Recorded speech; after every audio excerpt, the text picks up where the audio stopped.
Imagine a time जब scientist नहीं magicians थे। एक ऐसी दुनिया जहां हर चीज में एक हिडन एनर्जी थी, एक रहस्य। और वो इंसान जो बेस मेटल्स को गोल्ड में बदलना चाहते थे। सिर्फ गोल्ड नहीं, वो चाहते थे इमॉर्टैलिटी, अमर होना। क्या ये सिर्फ कहानी है या एक फॉरगॉटन साइंस, एक भूला हुआ ज्ञान?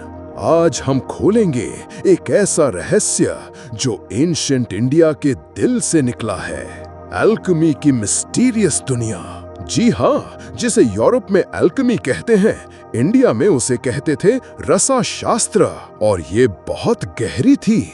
It wasn't just about turning lead into gold, no. Rasa Shastra was a complete science, एक फिलॉसफी, और कुछ लोगों के लिए तो एक स्पिरिचुअल पाथ भी, जहां केमिकल्स, मेटल्स और हर्ब्स को मिलाकर they sought the ultimate truth. Life को एक्सटेंड करना, हर तरह की डिसीजेस ठीक करना और स्पिरिट को लिबरेट करना। Sounds mysterious, right? सदियों पहले जब वेस्टर्न वर्ल्ड अभी केमिकल रिएक्शन समझ रहा था, इंडिया में ऑलरेडी मास्टर्स थे। हम बात कर रहे हैं 8th से 13th सेंचुरी की, जिसे इंडियन एल्केमी का गोल्डन एज माना जाता है। इमेजिन ऋषिज, साधुज गुप्त लेबोरेटरीज में काम करते हुए, डीप फॉरेस्ट्स में या माउंटेन केव्स में। उन्होंने लिखी बुक्स जैसे रसा रत्नाकरा बाय आचार्य नागार्जुना। ये सिर्फ माइथोलॉजिकल फिगर्स नहीं थे, दे वो the pioneers, the true alchemists of their time. उन्होंने एक्सपेरिमेंट्स किए, दे डॉक्यूमेंटेड देयर फाइंडिंग्स और एक इनक्रेडिबल लेगेसी क्रिएट की। चरका और सुश्रुता के टाइम से ही मेटल्स और मिनरल्स का यूज मेडिसिन में होता था, लेकिन रसा शास्त्रा ने इसे एक नए लेवल पर पहुंचा दिया। इस पूरी कहानी का स्टार पारद यानी मर्क्यूरी। इसे शिवा का सीमेन माना जाता था, पवित्र और बहुत पावरफुल। लेकिन पारद इज हाईली टॉक्सिक, तो कैसे यूज करते थे? प्यूरिफिकेशन यूज कहते थे संस्कारास। 18 अलग अलग प्रोसेसेस से पारद को प्योरीफाई करते थे, ताकि वो हार्मफुल ना रहे बल्कि बेनिफिशियल बन जाए। Think about the knowledge required to do all this without any modern labs, just pure observation and understanding. और फिर स्वर्ण भस्मा, गोल्ड ऐश, आज भी आयुर्वेदा में यूज होता है for its immune boosting, anti ageing और रिवाइटलाइजिंग प्रॉपर्टीज। ये सिर्फ मेटल को गोल्ड बनाने की ग्रीड नहीं थी, it was about transforming the human body itself, making it pure, strong and long lasting. लोहा शास्त्र में they knew about iron, copper, zinc, tin, उनकी प्रॉपर्टीज, उनके रिएक्शंस, एडवांस्ड मेटलर्जी। ये सिर्फ केमिकल्स की बात नहीं थी।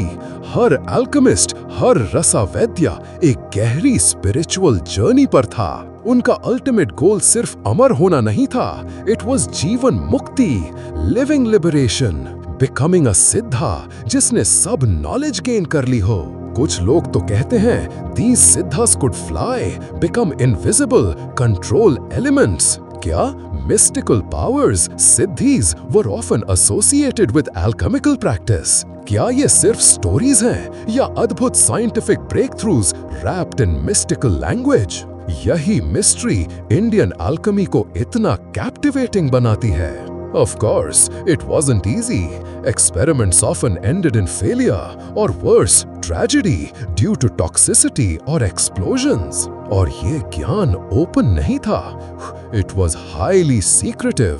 गुरु शिष्य परंपरा से पास होता था। Hidden texts, coded language सिर्फ trusted few को सिखाते थे, क्योंकि ये ज्ञान पावरफुल था और पावर को प्रोटेक्ट करना जरूरी था।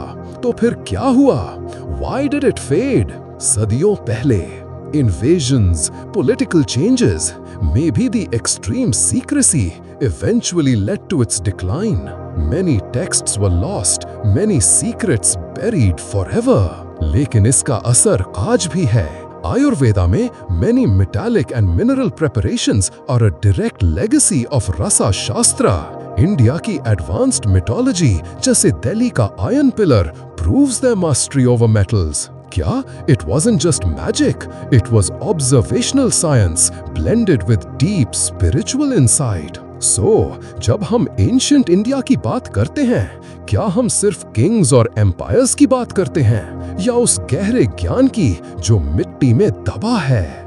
Those whispers of a time जब साइंस और स्पिरिचुअलिटी एक थे, क्या वो सीक्रेट्स आज भी हमारे आसपास हैं, hidden in plain sight, waiting to be rediscovered? And if we did uncover them all, would we truly understand? या वो alchemy का रहस्य हमेशा एक मिस्ट्री ही रहेगा? What do you think?